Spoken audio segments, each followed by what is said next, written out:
Okay students, तो last lecture में हमने डिस्कशन किया था एक्सपेंस के हवाले से और अब तक हम अपने 5 एलिमेंट्स में से 2 एलिमेंट्स को हम डिस्कस कर चुके हैं।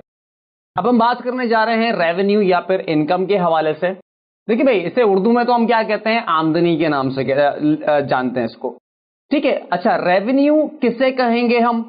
अकाउंटिंग में हम रेवेन्यू किस बात को कहेंगे, किस चीज को रेवेन्यू कहेंगे, उसको समझते हैं।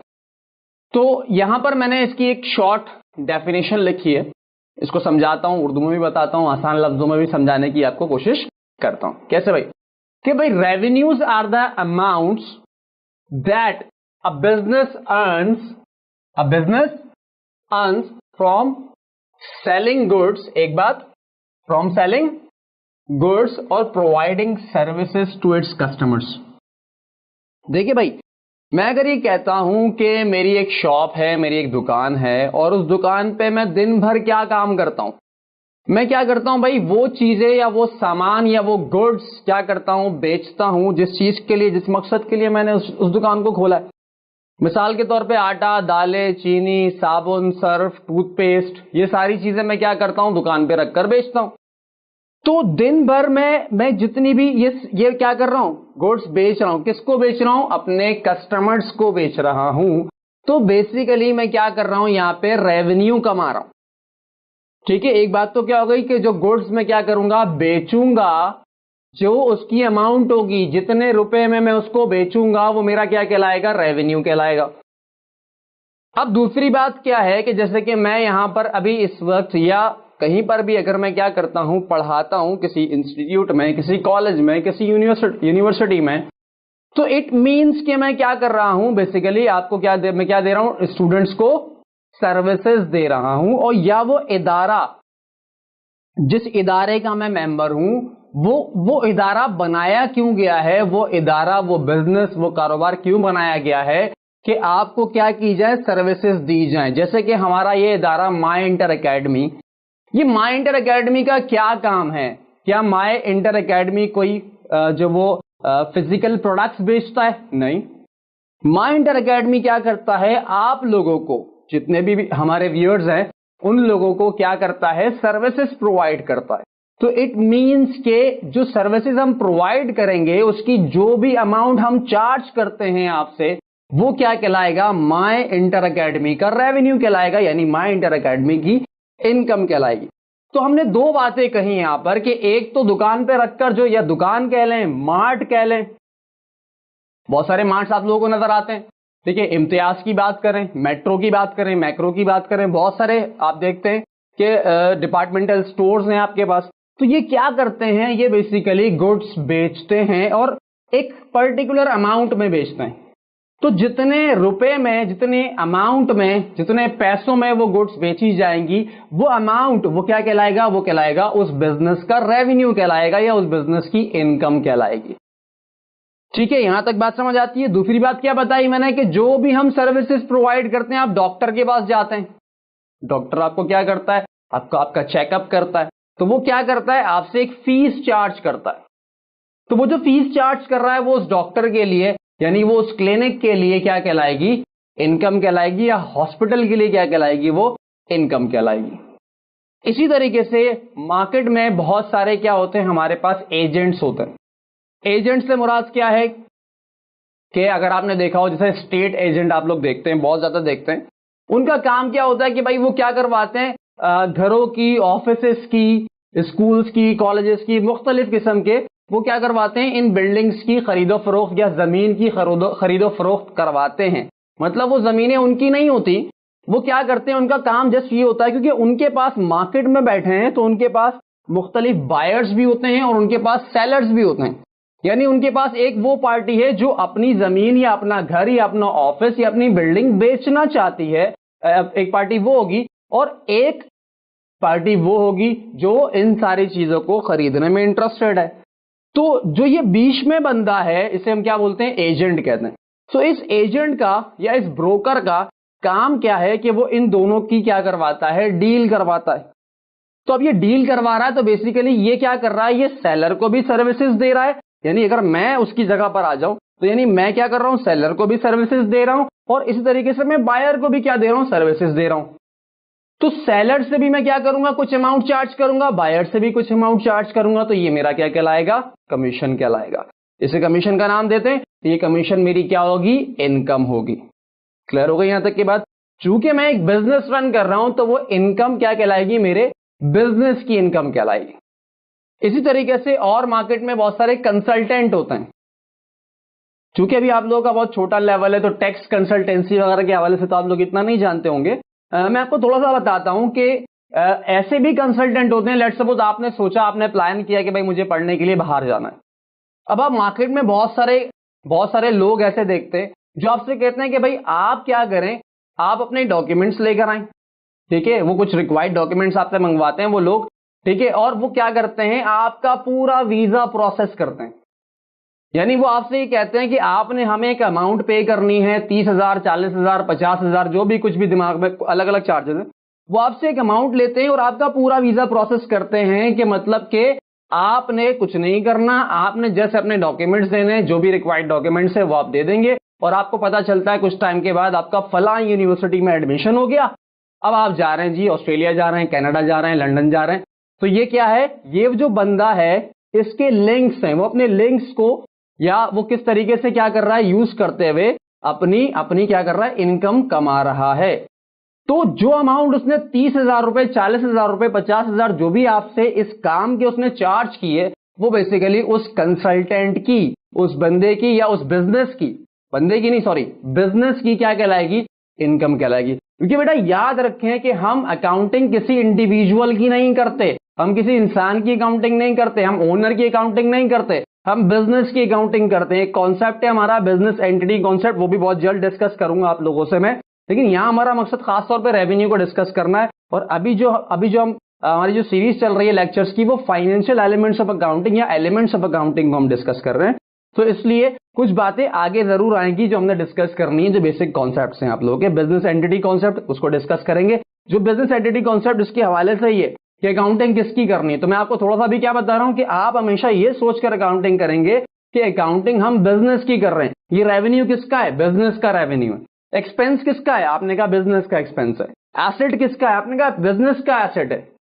तो एसेट्स जितने भी होंगे वो बिजनेस के, एक्सपेंसेस कौन कर रहा है, बिजनेस कर रहा है। और इसी तरीके से इनकम कौन कमा रहा है, रेवेन्यू कौन कमा रहा है, बिजनेस कमा रहा है। ये कैसे होगा, ये क्यों होता है, किस लिए होता है, ये इसकी वजूहत क्या है, ये मैं आपको आगे चल के इंशाल्लाह 3-4 लेक्चर्स के बाद ही हम कॉन्सेप्ट्स पर आ जाएंगे और मैं आपको बहुत सारे कॉन्सेप्ट साथ साथ बताता रहूंगा। ठीक है जनाब। तो रेवेन्यू काफी हद तक आपको समझ आ गया। तो हमने दो बातों पर फोकस रखना है कि भाई गुड्स बेच रहे हैं, जिस अमाउंट पर, जिस प्राइस पर, जिस कीमत पर बेच रहे हैं, वो कीमत या वो अमाउंट क्या कहलाएगी, मेरा रेवेन्यू कहलाएगी। ठीक है, एक बात हो गई। और जो मैं अपनी सर्विसेज दे रहा हूं तो उन सर्विसेज की भी तो कोई ना कोई अमाउंट चार्ज करूंगा। तो जो अमाउंट मैं चार्ज कर रहा हूं वो मेरा क्या है, रेवेन्यू है। अच्छा, एक और बात यहां पर बता दूं बेटा कि यहां पर भी हमारे पास एक्रूअल बेसिस और कैश बेसिस का चक्कर है। ठीक है, यानी मैंने आपको लास्ट लेक्चर में कहा था कि मैंने आपसे, यानी कि कौन से में, एक्सपेंस में, तो एक्सपेंसेस और इनकम्स के लिए हमें एक्रूअल बेसिस और कैश बेसिस की समझ होना बहुत जरूरी है।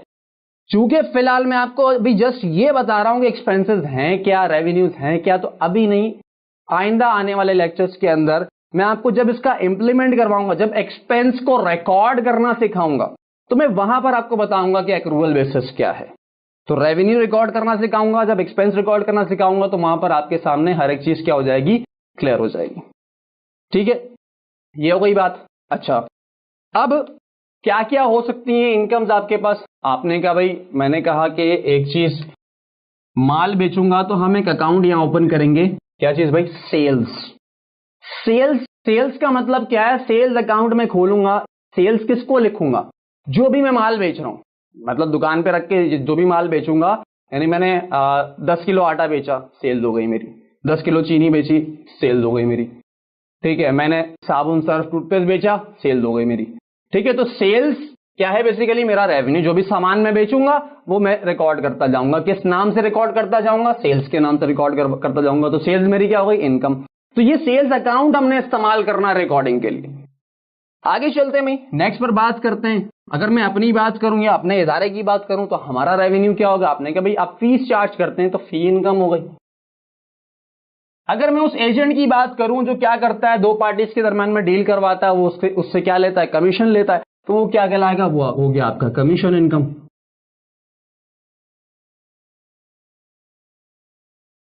इसी तरीके से और आगे चले तो कोई कंसल्टेंट है, ठीक है, तो वो कंसल्टेंसी के लिए फीस चार्ज कर रहा है, या उसको कंसल्टेंसी इनकम कह रहा है, ठीक है, या सर्विस इनकम कह रहा है, तो कंसल्टेंसी इनकम भी कह सकते हैं आप इसको, कंसल्टेंसी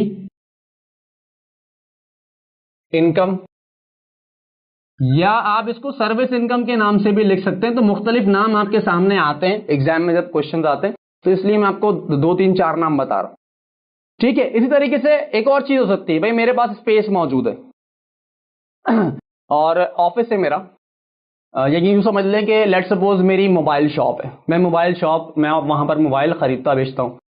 अब मेरा एक दोस्त है और वो मुझसे कहता है भाई एक काम करो कि मुझे अपनी शॉप का थोड़ा सा हिस्सा क्या करो रेंट पर दे दो, मतलब वो शॉप मेरी अपनी है और मेरा दोस्त क्या है, वो रिपेयरिंग का काम अच्छा जानता है, वो मोबाइल बहुत अच्छे रिपेयर करता है, तो उसने क्या, भाई मुझे अपना छोटा सा स्पेस दे दो और मैं तुम्हें मंथली बेसिस पर उस पर क्या पे करता रहूंगा, रेंट पे करता रहूंगा। देखें, एक तो रेंट वो होगा कि भाई मैं कोई बिजनेस नहीं कर रहा, और मैं बिजनेस नहीं कर रहा हूं और मैंने जगह क्या दी हुई है, रेंट पर दी हुई है, तो वो मेरी पर्सनल इनकम तो होगी, क्योंकि यहां पर तो कोई बिजनेस एग्जिस्ट ही नहीं कर रहा। और बेटा याद रखें, हम यहां पर किसी इंडिविजुअल की इनकम की बात नहीं कर रहे कि फला बंदे की इनकम कितनी है, फला बंदे की इनकम कितनी है, ऐसे तो फिर बहुत सारी इनकम्स हो जाएंगी, इंडिविजुअली सोचेंगे तो सैलरी भी एक इनकम है, तो जो बंदा सैलरी कमा रहा है वो भी इनकम है। आपने दिमाग में क्या रखना है, आपने दिमाग में रखना है कि हम बिजनेस की अकाउंटिंग कर रहे हैं, तो बिजनेस के एतबार से क्या क्या इनकम हो सकती हैं। तो भाई अगर बिजनेस के लिए मैं रेंट इनकम कहना चाहूं तो रेंट इनकम तब होगी ना जब बिजनेस के पास कोई अपनी शॉप, अपनी कोई प्रेमिसेस या ऑफिस अपना होगा, वो उसे रेंट आउट करेगा, तो उससे जो अमाउंट उसको मिलेगा वो रेवेन्यू कहलाएगा, उसके लिए रेंट का रेवेन्यू यानी रेंट इनकम कहलाएगा। अगली बात समझ, तो मैंने एग्जांपल क्या दी, मेरे दोस्त ने रिपेयरिंग के लिए मुझसे जगह रेंट पर ले लिया, अब मंथली बेस पर जो भी वो मुझे रेंट पे कर रहा है, जो भी अमाउंट पे कर रहा है, वो मेरी क्या कहलाएगी, वो मेरी इनकम, यानी मेरी से मुराद मेरे बिजनेस की इनकम कहलाएगी। क्लियर हो गई यहां तक की बात। तो हमारे पास जो अगला हो सकता है वो इनकम में क्या हो सकता है, आपने कहा भाई रेंट इनकम, ठीक है। अच्छा, बिजनेस की आप बात करते हैं तो बिजनेस में आपने कहा भाई 3 तरह के आमतौर पे हमारे पास बिजनेस होते हैं। हमने कहा बिजनेस कौन कौन से हो सकते हैं, आपने कहा ट्रेडिंग बिजनेस हो सकता है, मैन्युफैक्चरिंग बिजनेस हो सकता है, और क्या हो सकता है, और इसके अलावा आपका सर्विसिंग बिजनेस हो सकता है। देखिए, ट्रेडिंग बिजनेस में हम क्या काम करते हैं, मैन्युफैक्चरिंग बिजनेस में क्या काम करते हैं, और सर्विसिंग बिजनेस में क्या काम करते हैं। काफी हद तक तो मेरी बातों से अंदाजा हो गया होगा, थोड़ा समझ भी लें। देखिए, ट्रेड का लफ्ज इस्तेमाल होता है खास तौर पे उन कारोबार के लिए जहां पर कोई भी चीज मैन्युफैक्चर नहीं की जाती, यानी खुद बनाई नहीं जाती। तो सबसे अच्छी एग्जांपल ये डिपार्टमेंटल स्टोर और मार्ट और ये दुकानें हैं आपकी ट्रेडिंग बिजनेस की। अक्सर आप लोगों ने दुकानों पर लिखा हुआ देखा होगा, अमजद ट्रेडर्स, कामरान ट्रेडर्स, और जो वो फलां ट्रेडर्स, एबीसी ट्रेडर्स। तो वो ट्रेडर्स जो लफ्ज इस्तेमाल हो रहा है वो बेसिकली क्यों इस्तेमाल हो रहा है, क्योंकि वो लोग कोई चीज मैन्युफैक्चर नहीं कर रहे, प्रोड्यूस नहीं कर रहे, बल्कि रेडीमेड गुड्स, जो बनी बनाई गुड्स हैं, वो ऑलरेडी मार्केट में कोई और प्रोड्यूस कर रहा है और उनसे वो लोग क्या कर रहे हैं, बना बनाया खरीद कर और उसमें अपना नफा ऐड कर यानी अपना प्रॉफिट ऐड करके उसे मार्केट में क्या कर रहे हैं, बेच रहे हैं। तो इसका मतलब कि ये लोग जो काम कर रहे हैं ये क्या कहलाएगा, उनका ट्रेडिंग बिजनेस कहलाएगा।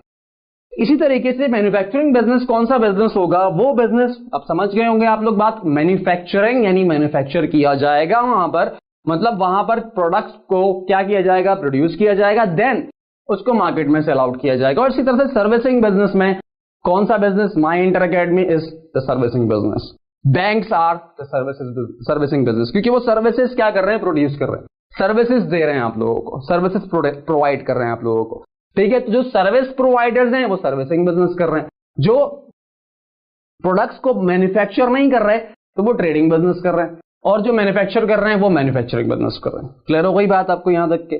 अच्छा, तो सेल्स का लफ्ज, जो सेल्स का लफ्ज इस्तेमाल होगा, वो सेल्स का लफ्ज इस्तेमाल कब होगा, जहां पर क्या होगा, ट्रेडिंग या मैन्युफैक्चरिंग हो रही होगी। देखिए, ट्रेडिंग और मैन्युफैक्चरिंग दोनों में क्या इन्वॉल्व हो रही है, आपकी गुड्स इन्वॉल्व हो रही हैं, गुड्स, माल, मर्चेंडाइज इन्वॉल्व हो रही है, सॉरी मर्चेंडाइज नहीं कहेंगे, गुड्स इन्वॉल्व हो रही हैं आप। अब मैं कहूं कि भाई जो बना बनाया माल खरीद रहा है तो वो उसको क्या बोलेगा, मर्चेंडाइज बोलेगा। ये जो मर्चेंडाइज का लफ्ज इस्तेमाल होता है ये ट्रेडिंग बिजनेस के लिए इस्तेमाल होता है। और वो गुड्स जो हम मैन्युफैक्चर कर रहे हैं उसके लिए हम मर्चेंडाइज का लफ्ज इस्तेमाल नहीं करते, बल्कि उसके लिए हम इस्तेमाल करते हैं फिनिश्ड गुड्स का लफ्ज इस्तेमाल करते हैं। फिनिश गुड्स क्यों कहते हैं? क्योंकि हम उसको खुद एक प्रोसेस से गुजार कर फिनिश करते हैं, तो इसलिए हम उसको क्या बोलते हैं? फिनिश गुड्स कहते हैं। तो उन फिनिश गुड्स को भी अगर मैं बेचूंगा तो भी सेल्स रिकॉर्ड करूंगा, और जो मर्चेंडाइज जो मैंने बनी बनाई खरीदी है उसको बेचूंगा तो भी क्या रिकॉर्ड करूंगा? सेल्स रिकॉर्ड करूंगा। लेकिन सर्विसिंग बिजनेस में देखा जाएगा भाई फी है, कमीशन है, कंसल्टेंसी है, रेंट है, क्या चीज है, तो उसको उसके नाम से रिकॉर्ड कर लिया जाएगा। तो ये था ओवरऑल हमारा डिस्कशन रेवेन्यू के हवाले से। हम 3 बातें डिस्कस कर चुके हैं। क्या क्या डिस्कस कर चुके हैं? एसेट्स को डिस्कस किया, एक्सपेंसेस को डिस्कस किया और रेवेन्यू को डिस्कस किया। ये 3 चीजें डिस्कस हो गई, 2 बातें और बाकी हैं, लायबिलिटीज और ओनर्स इक्विटी। आगे के लेक्चर में इन पर भी बात करते हैं। मिलते हैं आपसे अगले लेक्चर में। अल्लाह हाफिज।